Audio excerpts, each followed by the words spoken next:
The most common argument for the FNAF 4 minigame's placement after Circus Babies opens on the timeline is that the crying child has to be scared of the animatronics somehow.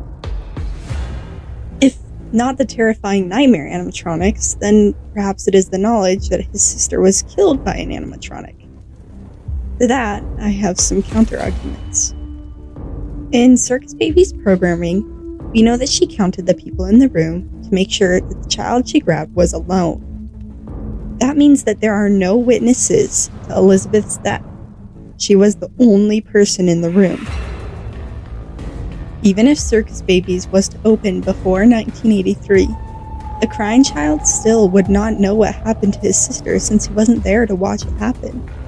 And again, that's assuming that Circus Babies happens. William makes killer animatronics before he even knows what Remnant is. Charlie and even the whole MCI can be chalked up to just William being an awful serial killer, but killer animatronics is a bit too out there in my opinion. Not to mention the scooper exists, and that thing was literally made for Remnant. How would William know about Remnant before the murders? It's not something that is just common knowledge. Hell, I'm pretty sure only William, Michael, the dead kids, and Henry really know anything about it, even by the end of the Click Team series. More important than any of that, though, is the ridiculous idea that the crying child needs a, quote, legit reason to be scared of the animatronics like he is. So many people in real life have fears of animatronics without anyone dying. I have a friend who literally used to hide under the tables at Chuck E. Cheese because he was scared of Chucky as a kid. Why can't that be the case for the crying child? We see the kids around town love to make fun of and worsen his fears too. Tell him creepy stories and stuff to just laugh at him freaking out. He doesn't need a legit reason because fear doesn't have to be justified. The crying child can be scared of the animatronics simply because they creep him out. Also, there's a quote from an interview with Scott that I think really backs up that idea, where he says, "My inspiration for Five Nights at Freddy's was the fact that every kid was scared of those animatronics. There were a few brave ones, sure, but nearly everyone my age looks back and realizes that those things were terrifying." Because of the aforementioned reasons, it's safe to say that Circus Babies opens up after 83. The FNAF bedroom and sister location bunker are connected, so we can infer that whatever experiments or whatever was going on in there also happened after 83. Also, the bunker's camera codes to the room are referencing the year the crying child died, 1983. That means that FNAF 4 pretty much has to take place after the crying child dies, since it would be a freakish coincidence if the crying child wasn't dead yet. And I don't think Afton just changed the code, although I guess that's possible. This means that the crying child would not have been subjected to the FNAF 4 room, since he died. Didophobia shows us that the FNAF 4 bedroom, which from now on I will just be calling the bedroom, is completely automated. This lines up with its connection to Circus Babies Entertainment and Rental, because that too is automated. Very little actual human influence is needed to operate these two facilities. Personally, I think these similarities show us that William operated the bedroom with similar purpose as the Fun Times. We know William built the Fun Times to collect Remnant via killing kids. And we also know that no one really quite understands Remnant in the FNAF universe, including William himself. He has an idea of where it comes from, sure, but there's not any detailed information for him to work with. Any of those details he needs to discover himself. We also know very little about Remnant, but thankfully I think we know enough for it to be helpful in solving this puzzle. The dead children are not still here to the same extent as each other. We have Charlie, who is very aware, the missing children, who are like animals, and the crying child, who is barely present at all, unable to see and all that jazz. Those are all of the people William could have to work off of when fabricating the Fun Times in the bedroom. Why are some kids more aware than others?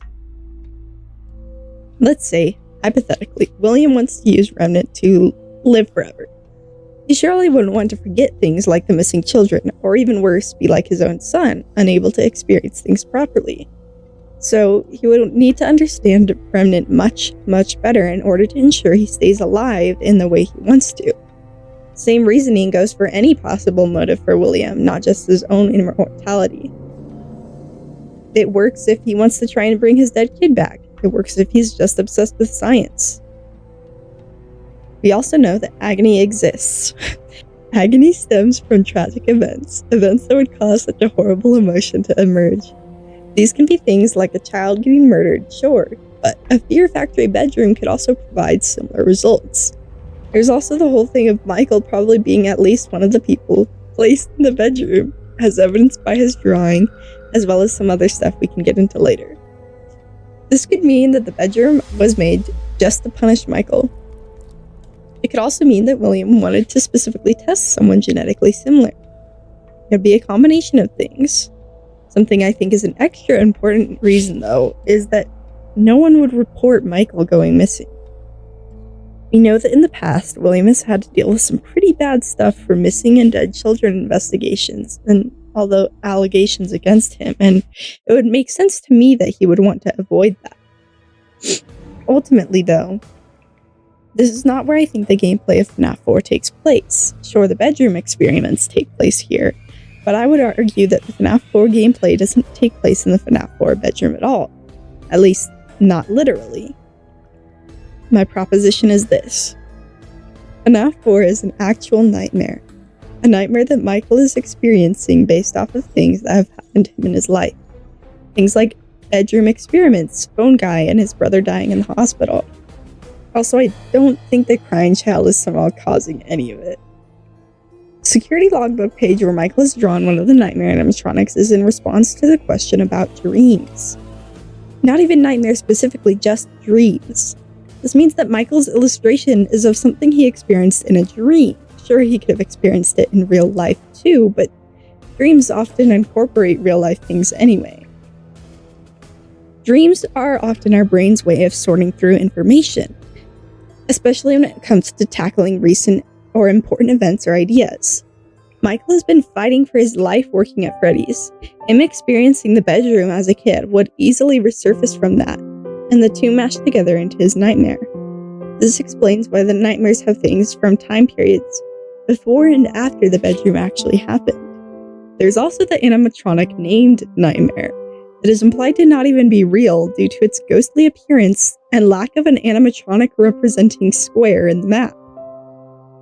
I've seen the height of the player mentioned in explaining why this can't be Michael, but dreams aren't as specific as that. Remember how chaotic your dreams are?